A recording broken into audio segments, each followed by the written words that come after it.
Hey, and welcome to another episode. I'm Veronica Di Polo here. Today I want to tackle into common dilemma faced by many service providers of all stripes, making your business a priority. It shouldn't be the last thing on your to-do list.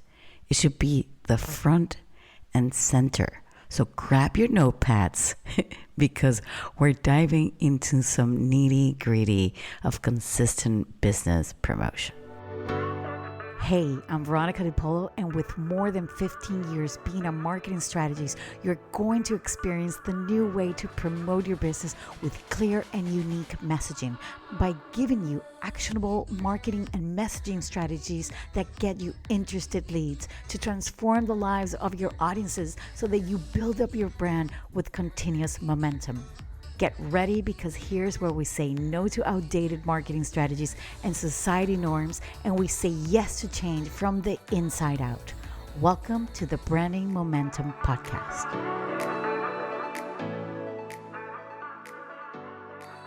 Okay, so let's start with the struggle many of us know very too well. Juggling the daily grind with business promotion, right? The daily client work, the meetings, the deadlines can be all so consuming, leaving you very little time to self-promotion. I bet that sounds very familiar, right? So one tangible solution, and I know I've said this before, but I will continue to enlighten you on this, is to do some time blocking. Dedicate, specific slots in your schedule for your business promotion. Treat it like the same way as you're treating a very important client work, right? So for example, every morning you're going to spend 30 minutes on marketing tasks, because consistency here is what makes the world go round and be better, right? So consistency is key. Now, the next thing I want to tell you is the fear of over promoting, right? Many service providers, worry about coming across as pushy. You might have tried, webinars and written blogs and done some live Q&A in the past, but the response felt a little bit overwhelming.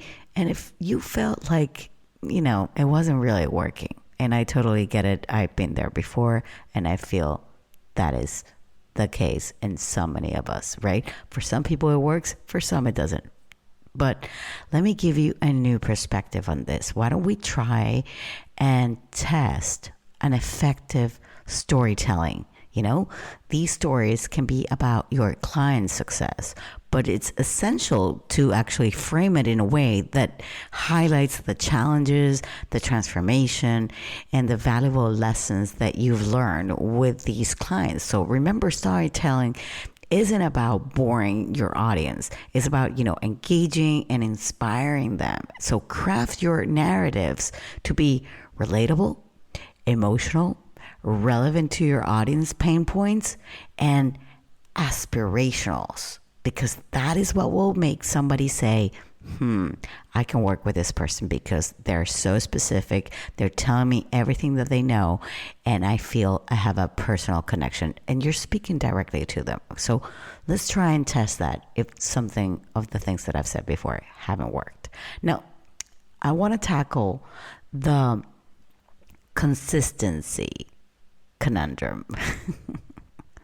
I know it's challenging to maintain a regular online presence. I get it. Coming up with fresh content ideas can actually be very exhausting, right? Ever felt like, you've hit that creative wall sometimes, and you're putting spaghetti into the wall and it's not sticking, and we've all been there. But here's a practical tip that I would like to give you. Use a content calendar. You can do it on your own. I think we have previous episodes about this, and I will find them and I will add them just below, just in case, so, I can help you out, right? So plan your post ahead of time. I know I've said this a million times. Yes, you need to plan ahead so you can do the things that are important right now. But what it does is that it takes the guesswork out of the equation, right? So if you dedicate a few hours each month to brainstorm and schedule your content, this way you can actually stay consistent without the daily pressures that you're having from meetings and the last minute things that are happening. So let's be sure that and actually, I'm just remembering that I did do a brain dumping exercise. So I will tell my podcast producer to put them in the description, okay? And lastly, I wanted to wrap this with something that we fall into the trap, We get discouraged because maybe your competitors or other people that they're doing great on social media, for example, right? They're getting all that glory and all that. And, seeing the competitors have a polished online presence can make you feel like your efforts aren't enough, right? That you're not doing enough. And if you didn't listen to a few weeks back, you're not late on your marketing, go and check that one out, please. But I bet you felt this before. I bet you've checked their socials. I bet you've seen their articles, what they're doing. And I want you to experience something. Let's counter this with celebrating your own progress.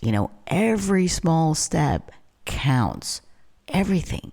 You're on your unique journey. Your business is so different from your competitors. You may sell the same things, you may do the same services, but you are very different businesses, right? So instead of comparing, let's focus on the growth. How can you grow from this? How do you need to know something more? Do you need to understand something better? Do you need to become a better communicator? Do you need to become a better marketer? Like I said, you don't have to know all that as long as you are being unique, right? Remember, Rome wasn't built in a day. So keep your eye on your goals. Focus on your money goals. Focus on your lead generation goals. If you see yourself that you are not dedicating enough time to build that lead generation, like those leads, then go and find ways how you can get more leads into your business. Maybe you need to create a freebie. Maybe you need to create a mini course or something. Maybe you need to create something that your audience and your potential clients need, right? Okay, so there you have it. I hope this actually helps you a little bit move from the imposter syndrome or the things that I'm like, I'm not able to do this. Oh, I don't have time. Let's look at things in a different kind of way. If there's something that you've tried and it has not worked, please, I want you to go and find me on Instagram at Veronica Di Polo and send me a DM. And tell me, I've tried this and it has not worked. Or I've tried this and it has worked, right? Because from your feedback, I can give you better podcast episodes. I can give you more information. I can give you more strategies, more tactics, okay? Well, I'm going to leave it here and I'll see you same time, same place next week. Bye-bye.